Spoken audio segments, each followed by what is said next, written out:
Saudara, terak atau slak industri ilegal peleburan aki bekas masih menggunung di sekitar permukiman warga desa Cinangka, Ciampea, Kabupaten Bogor, Jawa Barat. Terak adalah limbah berupa gumpalan yang berbahaya karena mengandung timbal.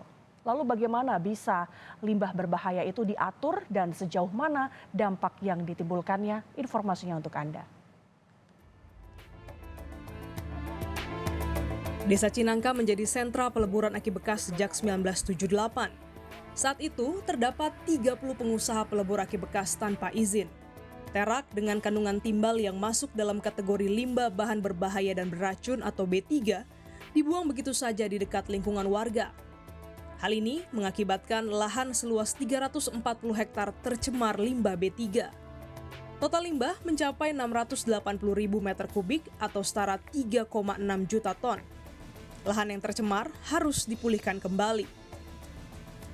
Komite Penghapusan Bensin Bertimbal atau KPBB didukung oleh Lembaga PBB untuk Lingkungan, United Nations Environment Program atau UNEP, melakukan pemulihan dengan metode enkapsulasi, yakni mengubur limbah B3 sebanyak 2.850 meter kubik atau setara 15.250 ton dari 39 hektar area terkontaminasi pada tahun 2013.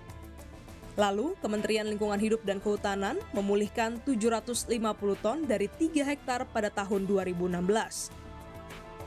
Luas area yang telah dipulihkan seluas 42 hektar atau 12,35% dengan tonase 16.000 ton atau 0,43% dari estimasi total tonase limbah B3 yang mengkontaminasi Desa Cinangka.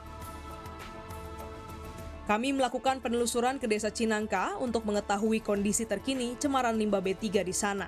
Kami juga ingin menjawab dugaan pengusaha setempat masih menjalankan bisnis ilegal peleburan aki bekas. Ternyata masih ada area perbukitan dengan terak pembakaran menggunung seluas 298 hektar terletak dekat sekali dengan permukiman warga. Di halaman rumah warga nampak pasir bercampur serpihan slag yang tercemar. Meski sentra peleburan aki bekas telah ditutup pada tahun 1997 karena protes warga, usaha ilegal tersebut masih bertahan hingga 2014. Direktur Komite Penghapusan Bensin Bertimbal menjelaskan, bisnis ilegal tetap berlangsung secara sembunyi-sembunyi dan berhenti total pada tahun 2018. Cinangka itu kita masih menemukan sekitar 10 tungku yang tersebar di Cinangka Tengah gitu. 2014 memang waktu itu para pelebur ini menjadi lebih sedikit, hanya tinggal 4 tungku. Kita melakukan peleburan tersebut sekalipun hampir setiap saat juga didatangi oleh aparat dari Kabupaten Bogor gitu ya. Bisnis ilegal ini tak hanya merusak lingkungan. Cemaran logam berat yang diduga jadi sumber masalah kesehatan serius warga. Fahrul adalah nama samaran. Usianya 12 tahun tapi belum dapat bicara. Tingkahnya seperti batita.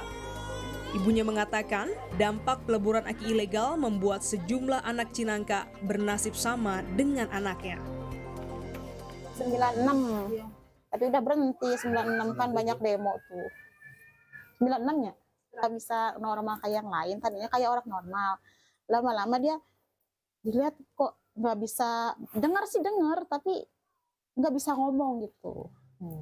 Buat saya nggak taunya apa sama di rumah sakit apa ini di apa sih dimasukin pakai selang gitu. Okay. Apa nggak tahu tuh, tapi dia bisa respon apa tapi dia kalau megang apa nggak bisa lama. Tapi dia kalau main bola bisa, tawa kencang tapi ngomong nggak bisa. Cuma karena mereka yang usaha akinya dia sembunyiin deh. Rohima juga bukan nama sebenarnya membenarkan hal tersebut. Usaha peleburan aki bekas masih berjalan hingga 5 tahun lalu. Dan kini, cemarannya diduga sampai pada sumber air di desa. Anak yang kurang, maaf dikatakan karena kurang bagusnya air di sini karena yang udah tercemari limbah timbal dari aki itu. Ada yang ispa, ada yang paru, ada juga yang keterbelakang mental karena dan macam-macam loh. Eti Riani, dosen dan peneliti Institut Pertanian Bogor yang meneliti cemaran timbal menjelaskan, paparan timbal merusak lingkungan dan kesehatan manusia. Ibu hamil itu ya, ini justru bisa memunculkan cacat bawaan sejak lahir. Akan mengakibatkan salah satunya itu akan ada ke otak ya, ke saraf, ke susunan saraf pusat.